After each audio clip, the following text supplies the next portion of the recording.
Hey everybody, welcome to Psychology for Yogis with Livia, because yogis need shrinks too. Today we're going to talk about giving and receiving feedback. This is Mr. Ray. He's going to help us give and receive feedback today. So, all right, giving and receiving feedback.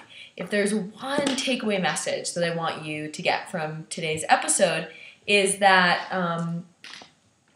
other than the fact that giving and receiving feedback is a skill and an art and can be challenging, which of course you guys know, is that when we're doing it, we want to separate, okay, Mr. Ray, we want to separate character and behavior. Character and behavior.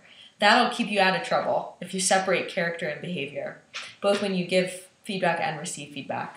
So, like for example, you know, the cat's playing around and I could be like, Mr. Ray, you're such a jerk, Mr. Ray. But that's not like really true about Mr. Ray's character. Okay, he's not a jerk. But I did not enjoy him jumping up and being all up in my grill, you know. So separating character and behavior. So I could say, Mr. Ray, when I observe you jump up on the table, I feel annoyed because I really want this video to turn out well, and I'm afraid that you got in the way, and I'm really afraid that this video won't look as good. And Mr. Ray could say, well, I really want your video to look good. I totally understand. I'm not going to jump up on the table. Or he could say, well, I even need to be in the video too, and I wasn't trying to be annoying, but I was trying to be in the video. I mean, you can see why I'm like a crazy cat lady. I mean, this is like obscene, right? Okay, anyway, does that make sense? Feel free to give some comments, okay? Like, yes, Livia, that thing made sense. No, Livia, you need to do a better job in explaining, okay? I need feedback. So giving and receiving feedback around separating the character from the behavior. You are observing the person do something, and when you observe them do something, I bet you feel something. Well, rather than labeling them with some four-letter word or not a four-letter word, just labeling them as such, why not take responsibility for how you feel and understand that they're not a bad person, or they're not an angry person, or they're not a ungrounded person, or like unnecessarily happy person, or whatever you choose.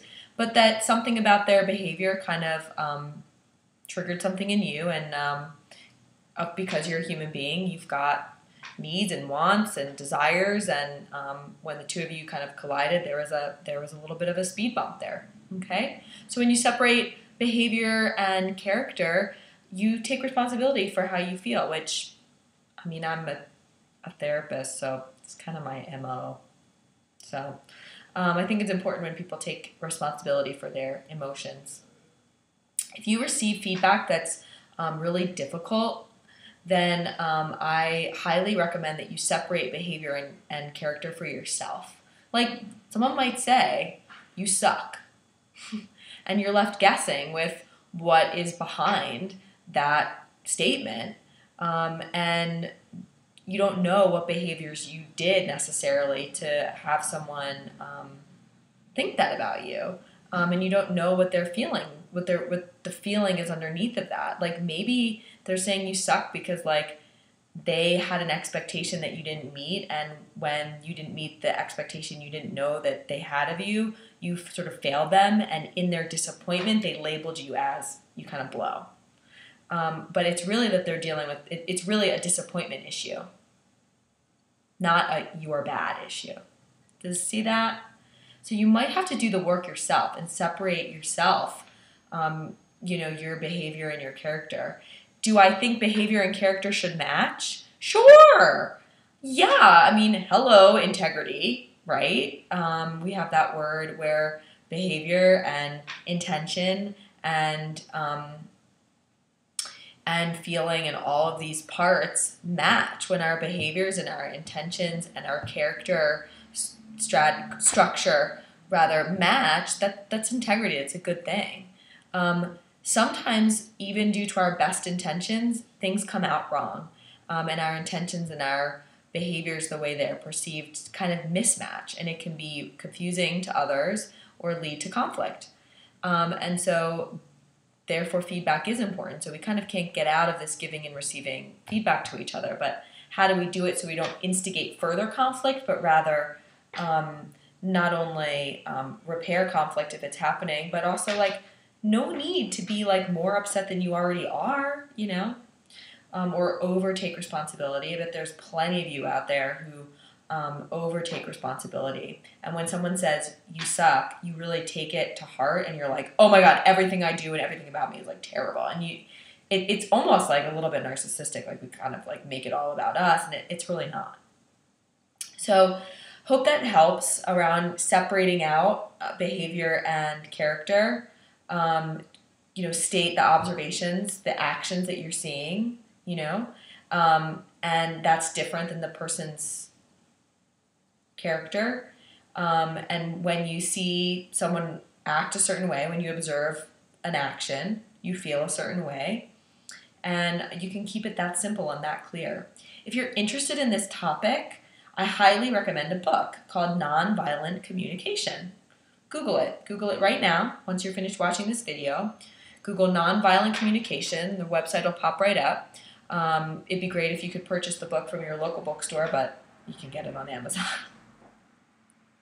It's not that expensive. It's a really easy to learn 4-step process that some people find really helpful. I love it personally.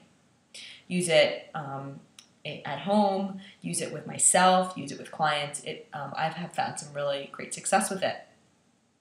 But one of the take-home messages in that model of NVC, nonviolent communication, is the separating of behavior and character. So that's kind of the nugget for today. Practice it. Let me know how it goes. If you like this video, share it, tweet it, comment on it. If you want your topic of interest to be addressed in one of these videos, Mr. Ray and I would love to address it. So you can write to me. I'll pass the message on to him. It's lgsyoga@gmail.com. So don't be shy. Feel free to write. Feel free to comment. And share this video, baby. Give it a share. Okay. Much love to all of you, and see you soon. Bye.